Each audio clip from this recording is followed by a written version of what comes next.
சீரியல்களின் full எபிசோடுகளை Sun டிவியில் ஒளிபரப்பான உடனே எக்ஸ்க்ளூசிவாக சன் நெக்ஸ்டில் மட்டும் ஃப்ரீயா பாருங்கள்.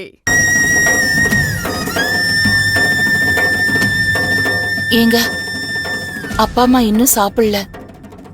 பாவம், அவங்க மாத்திரை வேற போடணும். போங்க, போய் சொல்லுங்க. நான் பேசுறேன், வா. அத்தை, வந்து சாப்பிடுங்க அத்தை. சாப்பிடாம இருந்தா உடம்பு என்னத்துக்காகிறது?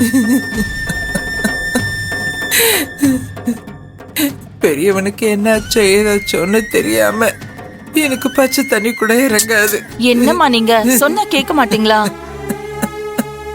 மாமா, அப்பா சொன்னா கேளுங்க.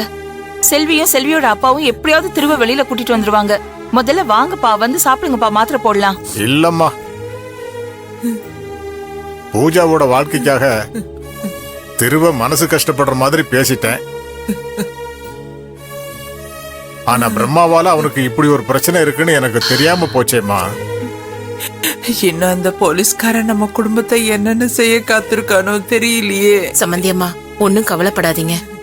எப்படியாவது என் வீட்டுக்காரரு அந்த பிரம்மாவை சும்மா விட மாட்டாரு. திருத்தம்பி எப்படியாவது கூட்டிட்டு தான் வருவாரு.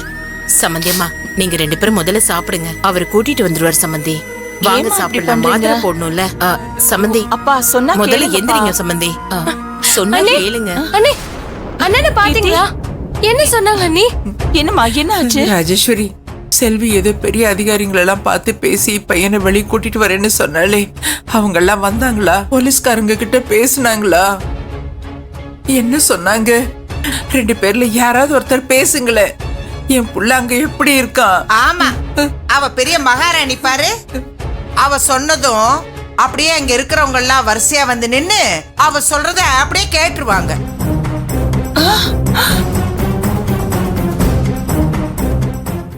ஏமா, என் பொண்ணை பத்தி ஏன் இப்படி எல்லாம் பேசுறீங்க? இருங்க இருங்க அம்மா, நான் பேசிக்கிறேன். அத்தை, என்ன அத்தை இது? ஸ்டேஷனுக்கு போயிட்டு வந்திருக்கீங்க, என்ன நடந்துச்சுன்னு கேட்டா ஏன் தேவையில்லாம இப்படி பேசிட்டு இருக்கீங்க? வேலும் செல்வியும் அங்க இருக்காங்களா இல்லையா? நீங்க பாத்தீங்களா? அந்த மகராசனும் மகாராசி எங்க போவாங்க? அங்கதான் ஸ்டேஷன் வாசல்ல அப்படியே குத்துக்கல்லு மாதிரி நின்னுகிட்டு இருந்தாங்க. என் மாப்பிள்ளை அங்க என்னடான்னா செல்லுக்குள்ள அடைச்சு வச்சிருக்காங்க. மனசு நொந்து போய் வந்திருக்கோம். எங்க பல்ல குத்தி பத பாக்காதீங்க.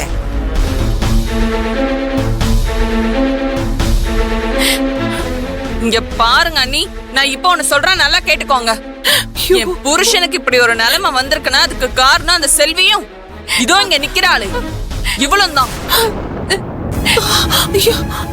நிச்சயம் எங்களோட பாவலாம் உங்களை சும்மாவே விட்டுறாது. ஐயோ அண்ணே, என்னம்மா எதுக்கு இப்படி எல்லாம் பேசுற? ஏற்கனவே நாங்கெல்லாம் நொந்து போயிருக்கோம். நீ வேற புதுசு புதுசா பிரச்சனையை கலப்பாத. பிரச்சனை யார் உண்டு பண்ணிட்டு இருக்கான்னு உங்களுக்கு தெரியாதா? இன்னைக்கு என் புருஷனை ஸ்டேஷன்ல எப்படி நடத்துனாங்கன்னு உங்களுக்கு எல்லாம் தெரியுமா? இங்க பாருமா கீர்த்தி, நீதான் ஸ்டேஷனுக்கு போயிட்டு வர. அங்க என்ன நடந்துச்சுன்னு நீ சொன்னதானமா எங்களுக்கு தெரியும். ஸ்டேஷன்ல என் புருஷனை மாட்டடிக்கிற மாதிரி அந்த பிரம்மா அடிச்சு போட்டிருக்கான். உங்க யாருக்காச்சும் தெரியுமா?